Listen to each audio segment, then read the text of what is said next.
Take it to the max. Hello, everybody. Welcome to the show. My name is Jason Marco, and I am joined with... Me. Yep, it is the Jason and Me show today. Also known as Jason². Again, Jason Marco, Jason Sadler. textartist.com. That's me. No, that's me. Jason Sadler from Yeah. iwearyourshirt.com. There we go. And me. That was kind of like ordering for me at a restaurant. It, And then you were ordering something, and I was like, no, don't change it. And so like the middle of the order, like, ma'am, I don't want the arroz con pollo anymore. I want something else. That's right, and this is when I get up to say I have to go to the restroom and get up and go. That is gonna pay for your meal. Or we can beat that out for the home viewer. Oh, did that? Yeah, I'll put a little like a dolphin. We can swear as much as you want. Now I got to find it. That would be dolphin too. Oh, okay. The show. All right. No more swearing. Let's on track here. This is derailed quickly. We got a slightly different format today. We're going to go Again. 3 2-minute topics. We're going to do a long 6-minute topic, which may be a 5-minute topic to maybe cover up for some of that time, because we should be able to do that. YouTube videos, question of the week, and let's get started. I have the first story of the day. Good, because I have no idea where my window is. All right, the first story of the day, starting with 2 minutes here, is about me. Hello! But it's a little bit of a bigger subject here, talking about Google+. I got asked by the Huffington Post to write an article on how businesses can use Google+, or what to look out for, or tips. So I put together this article. I've never written an article for a major media publication before, and I consider Huffington Post a major media publication now. And it's exciting. I mean, it's a really cool thing. It literally just went up today, Monday. Obviously, this comes out on Wednesday. But and they also asked me after reading the piece to write a regular column, which I didn't know that they were going to ask. And so I'm basically a Huffington Post blogger of sorts. Not that I have a lot of extra time for things, but hey, when the Huffington Post says, "Do you want to write some stuff?"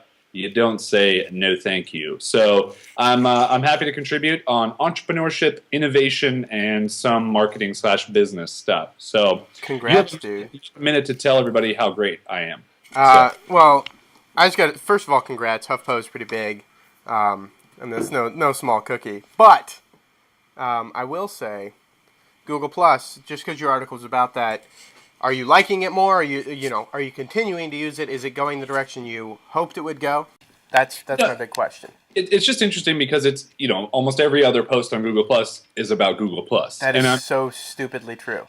I'm sure that'll phase out. I mean, and it's good content. Like a lot of that's good content, but I don't know what else I'm going to bring to the table to Google Plus that I'm not already putting out there on Facebook and Twitter where I have my audiences. So, but you still enjoying it? I love it. Every day, I mean, it's like, okay, I'm starting to see less and less of the, I was on Google Plus before your mom was, or, whatever that crap is. But, I like the tool. Hanging out is infectious and fun. Like, it's just a blast. So, it's huge. And shout out to Dan O'Hart, who was hopefully going to watch this. He's in like every hangout possible. So, say hi to Dano. There you go. See him on there. All right, you're up. Second topic.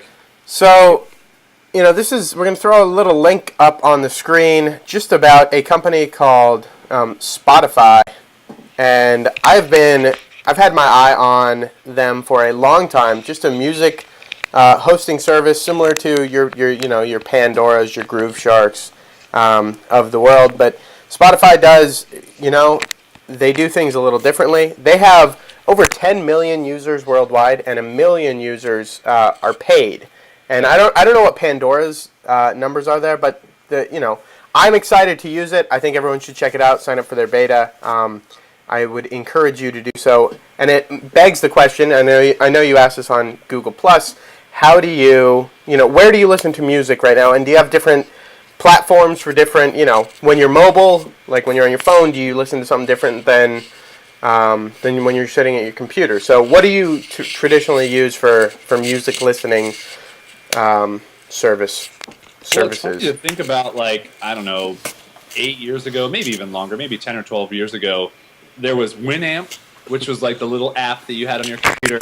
and there was Napster, and like that was it. Like that's how you got your music. And so, we fast forward, we've come quite a long way to downloading to iTunes, basically like taking the digital rights thing to a new level, and all the labels kind of jumping on that, and then Amazon getting in the game. But there's a bunch of services. Radio is also out there. Last FM, Turntable.fm, which I had more people comment about Turntable FM on my Google post than I would have thought, because it's not really a music player. It's more of just like a social hangout playing music. But it's a pretty cool little service. I just think it's very interesting. You get your music where you want to get it, and whatever interface you want to use. I just pick and choose the one you like. I like Groove Shark. It's just kind of fun for me, but I really haven't tried anything else. So I'm curious to try Spotify. Okay. All right. How much time we have? Oh man. All right. I'll save those comments for another day then. All right, do it. All right, third short topic here. I believe this is you again. Let me pull up my notes. See, so it's really just if you have not heard about what's going on. Third topic, we're talking about the phone hacking affair with News of the World.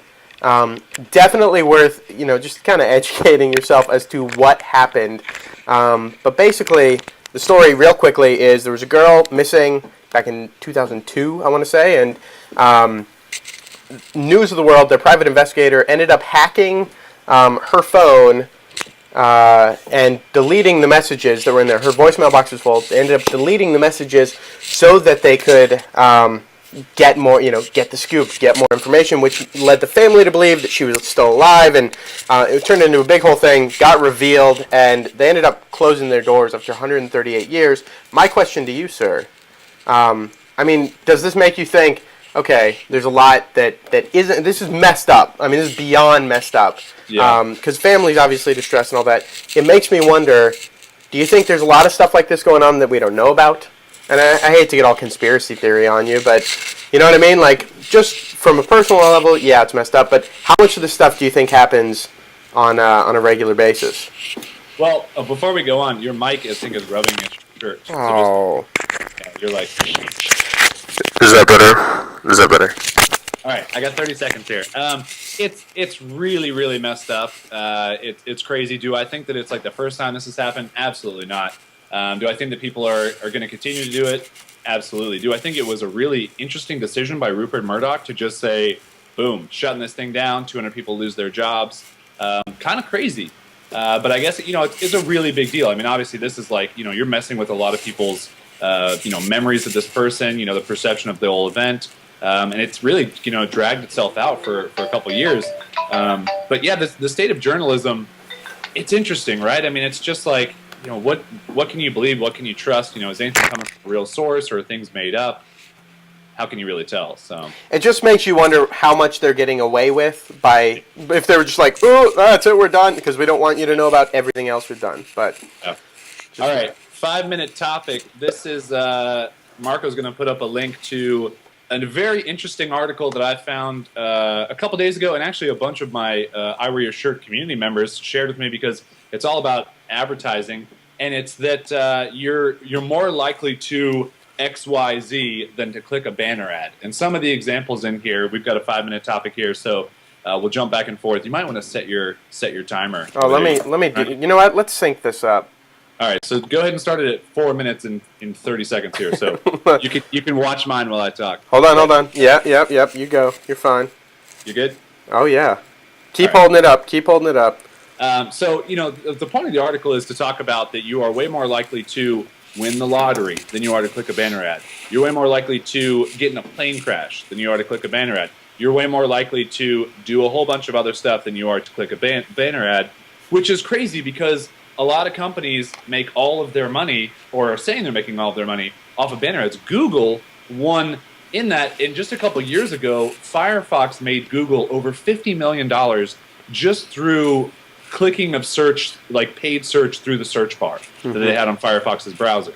So, it's crazy to think about like the unlikelihood of us clicking banners, yet it still makes people a lot of money. Yet that's the only revenue platform I believe Facebook has at the moment, or at least the most prevalent one. But the study is saying that like you're so unlikely to click banner ads. When was the last time you clicked a banner ad? I would say like yesterday. I mean, I don't not. Here's the thing. It depends on. Now, I want to be clear about what we're talking about. Does Google sponsored results count as banner ads, or is that different? I think that might be a little bit different, but I think what they're saying is probably like the big chunky picture banner ads is their focus. Like Okay. Click inventory. Yeah. Banner ads. I would say I don't click on those often. With the exception of a few sites, I am a user of AdBlock Plus, but as I get more and more into the web space, I've gone away from that because I understand that's how, especially more indie guys are making their revenue. I don't know, man. It's a weird thing. I would say that their banner ads are getting really good in that there are some companies out there that they like track you. You know what I mean? And and you'll see the same ad on multiple sites and that kind of stuff. So I would say that they're sophisticated enough to click on, but I feel in a way programmed to kind of not. And I prefer like Facebook ads. I've clicked on Facebook ads. I've clicked on Google ads. I guess I don't click on, banner ads that much. What about you? No, I am never a banner ad clicker, and I mean, obviously, I'm a very different person, though, because I am an advertisement of some sort, right? So it's like, for me, it's front and center on every website I look at, every commercial I see the advertising, because it's something I'm very tuned into. So, certainly.